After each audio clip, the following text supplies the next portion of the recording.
Madame, Monsieur, bonsoir, bienvenue à tous au sommaire de votre journal. Dans un message de condoléances, le président de la République Abdelaziz Bouteflika salue les qualités du Moujahid Mohamed Lemkami et son grand amour pour la patrie.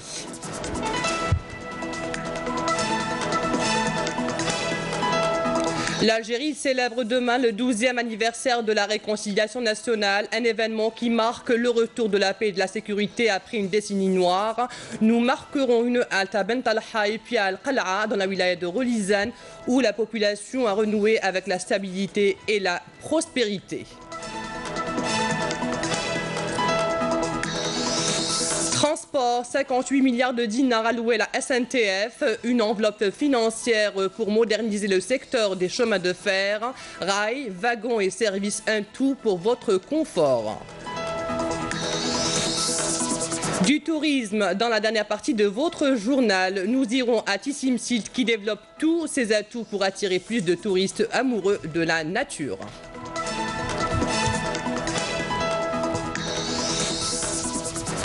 Le président de la République Abdelaziz Bouteflika a adressé un message de condoléances à la famille et aux compagnons de lutte du Moujahid Mohamed Lemkami, priant Dieu de les assister en cette pénible épreuve et d'accueillir le défunt dans son vaste paradis. Le chef de l'État a salué les qualités du Moujahid Mohamed Lemkami et son grand amour pour la patrie, doué d'un esprit de militantisme sans pareil. Le défunt rejoindra très jeune les rangs de l'armée de libération nationale. La guerre de libération fut pour lui un devoir qu'il aura accompli avec dévouement et loyauté, poursuit le chef de l'État dans son message, affirmant que le défunt avait la patrie chevillée à l'âme et ses vertus nombreuses lui ont valu respect et considération. Inna lillahi wa inna ilayhi raji'un. Les membres du Conseil de la Nation adoptent une motion de soutien au plan d'action du gouvernement. C'était hier lors de la plénière consacrée aux réponses du Premier ministre Ahmadou Yahya aux préoccupations des membres de la Chambre haute du Parlement. Représentant les forces politiques de la majorité parlementaire, les membres signataires de la motion ont exprimé leur entière satisfaction quant au contenu de l'exposé du Premier ministre. Karim Haïfa. Une motion de soutien au plan d'action du gouvernement présentée par des sénateurs représentant les forces politiques de la majorité parlementaire. 107 membres ont voté pour et 3 contre. Un vote massif en faveur du plan du gouvernement de la part des membres du Conseil de la Nation qui ont appelé l'ensemble des forces politiques, des partenaires économiques ainsi que les organisations de la société civile à se mobiliser autour du président de la République pour contribuer à la réussite de cette démarche et poursuivre la mise en œuvre de son programme, particulièrement dans cette conjoncture difficile. Lors de la séance consacrée aux réponses du Premier ministre aux préoccupations des membres du Conseil de la Nation, Yahya est longuement revenu sur les aspects économiques et financiers du plan d'action de son gouvernement en précisant que le projet de loi de finances 2018 a consacré un montant de 400 milliards de dinars pour le paiement des redevances dues aux entrepreneurs algériens et étrangers. Yahya qui a indiqué par ailleurs qu'après l'adoption de la loi sur le crédit et la monnaie, le président de la République promulguera un décret présidentiel qui prévoit la création d'une instance indépendante du gouvernement chargée du suivi de l'opération de financement et de la mise en place d'une feuille de route portant sur les réformes financières et structurelles à mettre en œuvre. Un nouveau mécanisme qui accordera, d'après le Premier ministre, l'opportunité aux investisseurs pour relever leurs capacités à travers le Fonds national de l'investissement qui accordera des crédits remboursables sur une échéance de 30 années. Par ailleurs, plusieurs secteurs bénéficient de nouvelles mesures au titre de la loi de finances 2018, selon le Premier ministre, notamment un nouvel impôt sur la fortune et dont le montant sera fixé par barème pour déterminer les concernés, un impôt qui sera introduit d'une manière plus directe et qui ne concernera que 10% des Algériens. Quant aux pensions de retraite, Yahya rassure, elles seront toujours payées malgré les graves difficultés financières du système de retraite. Des dispositions seront introduites dans le cadre de l'avant-projet de loi de finances 2018, parmi lesquelles l'inscription de 500 milliards de dinars à verser à la Caisse nationale de sécurité sociale pour lui rembourser une partie des montants qu'elle a prêtés à la Caisse nationale de retraite. Concernant le secteur de l'habitat, le Premier ministre a révélé qu'entre 2017 et 2019, plus d'1 million de logements auront été livrés. Quant à l'habitat rural, le Premier ministre a indiqué que la Caisse nationale du logement a accordé jusqu'à août dernier 92 000 aides financières et qui arriveront vers la fin de l'année en cours à 100 000 aides, 114 000 en 2018 et 120 000 aides en 2019. Le Premier ministre Ahmedou Yahya a affirmé par ailleurs que le paiement des dettes des entreprises publiques permettra d'injecter 1000 milliards de dinars dans le réseau bancaire, et ce après l'adoption de la loi sur la monnaie et le crédit dans sa version modifiée par les membres des deux chambres du Parlement, ou Yahya qui conclura que cette masse monétaire qui sera injectée dans le réseau bancaire devrait présenter davantage de soutien au développement national et au financement de projets productifs. Nous sommes à la veille de la célébration du 12e anniversaire de la réconciliation nationale, une date qui traduit la volonté et le choix des Algériens quant à la paix et à la sécurité. Un objectif tracé par le président de la République, Abdelaziz Bouteflika, et qui a pris son envol depuis la concorde civile. Des engagements et des promesses du président de la République qui ont eu l'accord du peuple à travers le référendum du 29 septembre 2005. Des engagements, des promesses, des projets et des réalisations, un boom qualitatif et puis quantitatif en matière de développement national concrétisé dans la paix et la sécurité. Après la décennie noire, l'Algérie a renoué avec la vie, l'espoir, la continuité et le développement, notamment dans les localités les plus touchées. Bent Talha, un exemple 20 ans après, voici les témoignages de ses habitants. Nejma Haracha.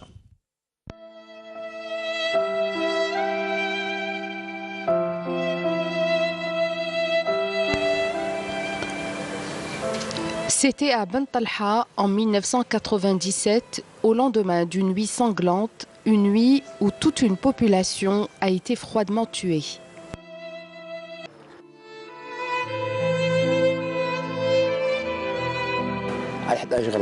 Il était presque 23 heures. Ils ont pénétré par ici. Tout ça n'existait pas auparavant. Ils entraient par groupe, sous le balcon, puis ils sont arrivés jusqu'ici. Certains habitants ont essayé de riposter, mais en vain. Il y avait environ 4 groupes. Ils ont jeté des bombes à l'intérieur des maisons, puis ils ont tué. Nous avions reçu ce soir-là des invités, ma tante, son fils, sa femme et leurs 3 petits-enfants. Mes neveux, leur mère. 10 personnes ont été assassinées cette nuit-là, en quelques minutes seulement. C'était un enfer. Tout le monde criait, hurlait et courait dans tous les sens. Ça a duré de 23 heures jusqu'à 4 heures du matin. Même les nourrissons n'ont pas été épargnés. Naïla Barrahal s'en rappelle avec beaucoup d'amertume. Une miraculée ayant survécu à la pire de ces nuits. J'ai énormément souffert. La peur me guettait à tout moment, tout le temps, quotidiennement. Et il ne s'agissait pas d'une mort naturelle. On s'attendait toujours au pire. Mort par balle ou égorgé. On n'existait pas. Sortir à l'époque était un problème. Étudier, c'en était encore plus. Je n'aurais jamais pensé, après toutes ces années passées, ni même pas imaginer qu'un jour, je pouvais voir des jeunes filles, des adolescentes ou des femmes mariées dehors à cette heure-ci. Aujourd'hui, Bent Talha revit, se reconstruit. Se réconcilier avec son passé et ses enfants était la seule chose à faire. Adhérer au projet de la charte pour la paix et la réconciliation nationale adopté par référendum. Un projet qui changera le sort de tous les Algériens. Vraiment, merci à notre président de la République. Il a apporté la solution qu'il fallait dans une conjoncture extrêmement difficile. Il ne faut pas se faire avoir comme cela s'est passé auparavant. Nous nous sommes sacrifiés pour nos enfants, pour qu'ils vivent. Aujourd'hui, lorsqu'on voit nos enfants, notre quartier, comment est devenu, nous sommes heureux. C'est pour eux qu'on s'est sacrifié, pour notre pays, pour que les Algériens vivent dans la paix et la dignité. Aujourd'hui, personne ne vient te sortir de chez toi pour te tuer. J'espère que les gens qui se sont sacrifiés auront leurs droits. 20 ans après, voilà à quoi ressemble Ben Talha, un nouveau visage pour une nouvelle vie. Le fruit d'une volonté politique initiée par notre chef de l'État, Abdelaziz Bouteflika, et approuvée par le peuple algérien. Plusieurs localités du pays ont été touchées par le terrorisme, une décennie qui a été effacée grâce à la réconciliation nationale en instaurant paix et sécurité. Relizane, un autre exemple ce soir, est dans la localité de El Qal'a plus précisément, et nous y allons de suite. Beaucoup se souviennent des affres de la décennie noire et tous expriment maintenant leur soulagement. Vivre dans la paix, la prospérité, un rêve qui s'est exaucé depuis le 29 septembre 2005. Regardez, c'est un reportage de notre station d'Oran, le récit de Naïma Chekchak. Durant la décennie noire, tous les habitants de cette région ont déserté leur habitation à la recherche d'autres lieux pour vivre en sécurité. El Qal'a est l'une des communes de la wilaya de Relizane qui a souffert le martyre. Toutes ces régions nous étaient interdites. Personne ne sortait. Cette place où nous sommes, nous ne pouvions pas nous y rendre. Il y avait toutes les atrocités. Nous avons vu et vécu tous les malheurs. Il y avait la hogra, le terrorisme, les biens volés. Les gens étaient perdus. Ni filles ni garçons n'ont été épargnés. Aujourd'hui, le malheur est passé.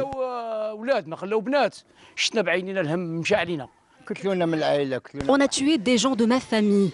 L'un du douar Derja, un autre ici à El Qal'a. Un autre encore qui était militaire, le pauvre. Moi, je me suis sauvée à Oran. J'y suis restée 18 ans. Moi, on m'avait attrapé et pointé le pistolet sur mon buste. La réconciliation nationale s'est traduite en autant de projets de développement qui ont fait retrouver à El Qal'a son lustre d'antan. Une région comme ici, on ne pouvait même pas s'y déplacer. Dieu merci, aujourd'hui, on y a érigé un stade, une école primaire, un CEM, des duplex, une route, le bitume jusqu'à la montagne, un château d'eau, un hôpital, que nous n'attendions même pas. Ils nous ont sauvés avec nos enfants et toutes nos familles. Alhamdoulilah que la réconciliation nationale est venue et nous a permis de retourner tous à nos maisons et à nos quartiers. Vraiment, alhamdoulilah, et on prie pour Bouteflika et pour nos enfants. Que Dieu les préserve et les protège. Durant la décennie noire, cette région a connu un exode presque total des citoyens. Alhamdoulilah, avec les aides de l'État, la réconciliation nationale et la concorde civile, ainsi que les décisions du président de la République, la région d'El Qal'a a bénéficié de plusieurs programmes de développement. La charte pour la paix et la réconciliation nationale, un facteur de paix et de développement qui a ramené la paix à l'Algérie. Le ministère de l'Intérieur, des collectivités locales et de l'aménagement du territoire informe les citoyennes et citoyens qu'une période de révision annuelle des listes électorales aura lieu du 2 au 31 octobre 2017. À cet effet, tous les citoyens et citoyennes non inscrits sur les listes électorales âgés de 18 ans révolus le 31 décembre 2017 sont invités à demander leur inscription sur la liste électorale de leur commune de résidence. Les électrices et les électeurs ayant changé de résidence doivent se rapprocher de leur nouvelle commune de résidence qui prendra en charge la procédure de radiation et d'inscription. La demande d'inscription doit être appuyée par la présentation de 2 documents, l'un justifiant l'identité et l'autre justifiant la résidence. Le ministère de l'Intérieur précise que les bureaux chargés des élections au niveau des communes sont ouverts tous les jours de la semaine de 9h à 16h30, à l'exception du vendredi. À Genève, en Suisse, le ministre du Travail, de l'Emploi et de la Sécurité sociale, Mourad Zemali, s'est entretenu aujourd'hui avec le chair du Bureau international du travail, Guy Ryder, où se sont tenus les travaux de la conférence de haut niveau sur les jeunes et l'emploi en Afrique du Nord. On a passé en revue les relations bilatérales entre les deux parties et on a exploré les moyens et les voies à développer cette coopération. Donc j'ai profité de cette audience pour souligner aux responsables du BIT sur les avancées que l'Algérie a réalisées dans le domaine du dialogue social, dans le domaine de la promotion de l'emploi et surtout l'emploi de jeunes. L'emploi de jeunes c'est la question ou la thématique traitée par la conférence. de l'emploi de jeunes dans les pays de l'Afrique du Nord. Donc, suite à la présentation des différentes expériences, on a confirmé que l'Algérie, elle est en avance par rapport à la mise en place des dispositifs à l'insertion des jeunes dans le monde du travail. Néanmoins, on est convaincu qu'il reste beaucoup de choses à faire et à cet effet, on a demandé au BIT donc de l'expertise, de l'évaluation pour nous permettre d'améliorer ces dispositifs. Le partenariat très fort qui existe entre l'OIT et l'Algérie va continuer. Nous comptons beaucoup sur l'Algérie pour nous aider à travers notre bureau d'Alger à aborder les questions prioritaires dans l'Afrique du Nord. Et je pense, Monsieur le Ministre, que nous sommes d'accord que la question de faire face à le problème de chômage des jeunes doit y être une priorité absolue en Afrique du Nord, mais dans le monde entier. Je sais très bien par mes visites dans le passé que l'Algérie a des fortes institutions, a des politiques très ciblées sur ces questions-là. Et nous sommes là pour, bien évidemment, porter toute notre collaboration à tous nos amis algériens, gouvernementaux, syndicaux et employeurs. Transport, une convention de financement d'un crédit de la Banque nationale d'Algérie BNA, la Société nationale du transport ferroviaire SNTF a été signée aujourd'hui. La SNTF vient de bénéficier d'un crédit bancaire de 58 milliards de dinars pour la réalisation de la deuxième phase de son programme d'investissement allant de 2020 à 2025. Ce crédit lui permettra de renouveler et de moderniser ses équipements.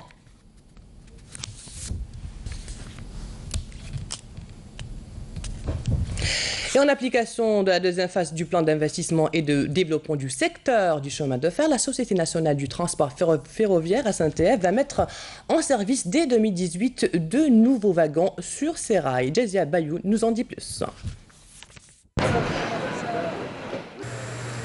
Pour cette deuxième phase d'investissement, la Société nationale des transports ferroviaires vient d'acquérir de nouvelles rames de wagons qui seront mises en service à partir de l'année prochaine.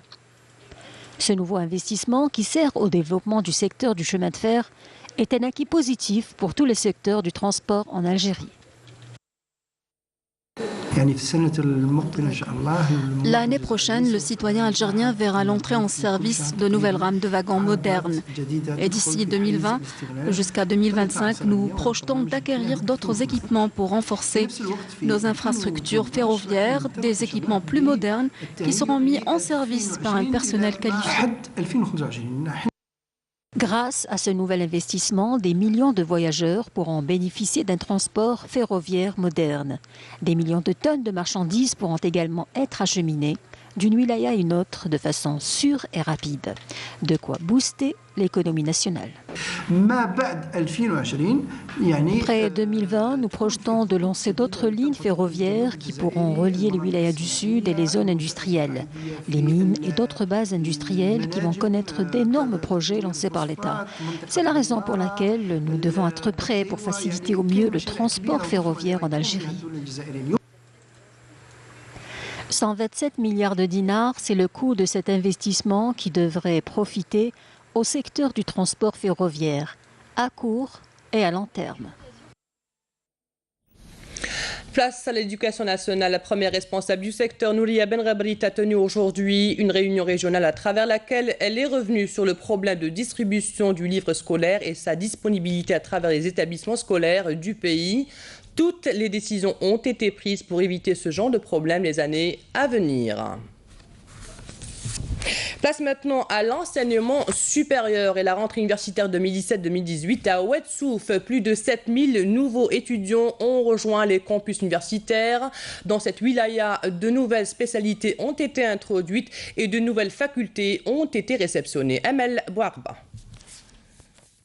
Toutes les conditions ont été réunies pour accueillir les quelques 26 000 étudiants, dont plus de 7 000 nouveaux, dans la wilaya de Oued-Souf, à l'occasion de la rentrée universitaire 2017-2018. Nous espérons que cette année universitaire sera ponctuée de réussite pour l'ensemble des étudiants. Nous ferons de notre mieux pour acquérir les connaissances et réussir. J'appelle les étudiants à venir apprendre, car nous sommes à l'ère du savoir où l'information est primordiale. L'université de Ouadsouf s'est dotée également de nouvelles facultés et spécialités. Renforcement aussi de l'encadrement ainsi que des places pédagogiques. Nous avons réceptionné l'année dernière 8000 places pédagogiques, dont 2000 destinées à la faculté des sciences de l'économie et commerciale et les sciences de gestion. Il faut dire que tout a été assuré pour une bonne année universitaire en attendant la réception de 2000 places pédagogiques supplémentaires. Et pour assurer aux étudiants une bonne année universitaire, le ministère de l'Enseignement supérieur affirme avoir pris une série de mesures afin d'éviter les problèmes liés à l'hébergement, à la restauration et au transport universitaire. Emploi, allons au palais des expositions au port maritime de la SAFEX pour visiter le salon de la formation et de l'emploi qui offre aux jeunes des opportunités de décrocher des contrats de la formation et d'insertion dans le monde du travail. Kamila Melal. Des écoles, des instituts ainsi que des centres de formation et des clubs scientifiques prennent part au salon de la formation et de l'emploi pour présenter 4 jours durant leurs offres et propositions de formation continue et de recrutement en alternance et par apprentissage. C'est une occasion propice aux jeunes afin de se rapprocher du salon et de rencontrer bon nombre d'écoles publiques ou privées qui proposent des stages dans plusieurs spécialités, entre autres l'électricité, l'agriculture et le tourisme. Ce stage a une durée de 6 à 1 an et permet d'intégrer directement le jeune dans le monde du travail.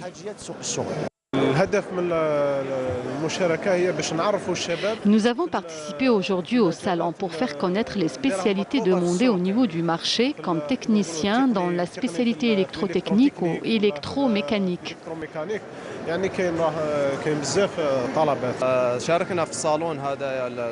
Nous sommes ici pour faire connaître le rôle de la CNAC et les privilèges proposés aux jeunes pour créer leur propre entreprise. Cette manifestation organisée au Palais des Expositions, la SAFEX, suscite un intérêt particulier de la part des jeunes venus nombreux se renseigner sur les conditions de recrutement. Dans un communiqué, le ministère de la Défense nationale nous apprend que dans le cadre de la lutte contre la contrebande de la criminalité organisée, des détachements de l'armée nationale populaire ont intercepté hier à Bojbadji Mourta, 6e région militaire, et Biskra, 4e région militaire, 2 contrebandiers et saisi 3 camions chargés de plus de 60 000 litres de carburant et 4 742 litres d'huile de table. Par ailleurs, à Tlemcen et à Intemouchant, 2e région militaire, des éléments de la gendarmerie nationale et des gardes frontières ont saisi 63 kg de kif traité et 3313 unités de différentes boissons, tandis que 5 individus en possession de 3 fusils de chasse et plus de 26 000 cartouches de différents calibres ont été appréhendés à Bouira, Batna et El Bouari. D'autre part, des gardes-côtes ont déjoué à Annaba et Sikda, 5e région militaire, des tentatives d'émigration de 83 personnes à bord d'embarcations de construction artisanale, alors que 14 immigrants clandestins de différentes nationalités ont été arrêtés à Tlemcen et à Drar. Et puis cette information, Baba Mustafa Ould Sayed, un des fondateurs du Front du Polisario, est décédé des suites d'une longue maladie. Le défunt a entamé son parcours militant dès son jeune âge au sein de l'Union de la jeunesse du Front populaire de libération de Sariyat al-Hamra et Rio d'Aloro, Polisario, où il était en charge des relations extérieures. Il a notamment représenté le Front Polisario en France, à Genève et au Canada. Le défunt est titulaire d'un doctorat de l'Université d'Alger, obtenu en 2010 sur le thème « La pensée des groupes islamiques et l'islam politique ». Sa thèse a été publiée récemment. Place au tourisme et direction Tissim-Silt. Cette wilaya est dotée d'importants atouts touristiques. À cet effet, de nombreux projets sont en cours de réalisation. Une fois achevés, les amoureux de la nature pourraient profiter pleinement des sites et du parc naturel. Badia Amarni. C'est à une altitude de plus de 1500 mètres que se situe le parc national Medded. Cette station connaît le lancement de nombreux projets touristiques à même de donner un nouveau souffle au tourisme dans cette région. Nous avons achevé les études de 3 zones d'expansion touristique et le plan d'aménagement touristique. Nous avons accordé 3 projets touristiques d'envergure. Une assiette foncière de 6 hectares a été consacrée à ces projets touristiques. L'un des plus importants est cette résidence touristique s'étendant sur 17 000 mètres carrés. Nous avons consacré cette assiette de terrain proche du parc national de Medded pour attirer les touristes nationaux en premier lieu, mais ensuite l'étranger également. Des chalets en bois aux standards internationaux dotés de toutes les commodités nécessaires sont prévus à cet endroit. Ce genre d'investissement est nouveau au niveau de notre région qui manque d'infrastructures. Ce complexe touristique est parmi les premiers investissements dans cette région. D'autres projets seront lancés dans la région dans le sillage de cet hôtel qui a ouvert ses portes dernièrement en prévision du lancement de la saison touristique hivernale. Et voici maintenant le rappel des titres. Dans un message de condoléances, le président de la République Abdelaziz Bouteflika salue les qualités du Moudjahid Mohamed Lemkami et son grand amour pour la patrie.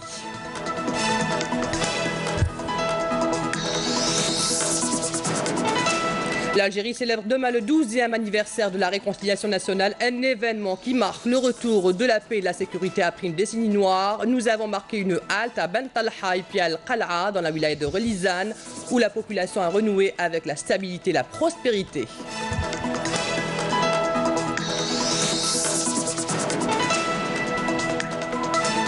Transport, 58 milliards de dinars alloués à la SNTF, une enveloppe financière pour moderniser le secteur des chemins de fer, rails, wagons et services, un tout pour votre confort.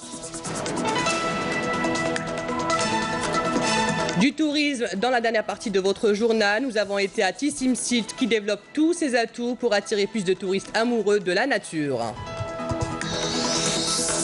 C'est la fin de cette édition préparée par toute la rédaction de Canal Algérie. Merci à vous de l'avoir suivi. Demain, vous retrouverez Fariel Assari Hadji. Très bonne soirée.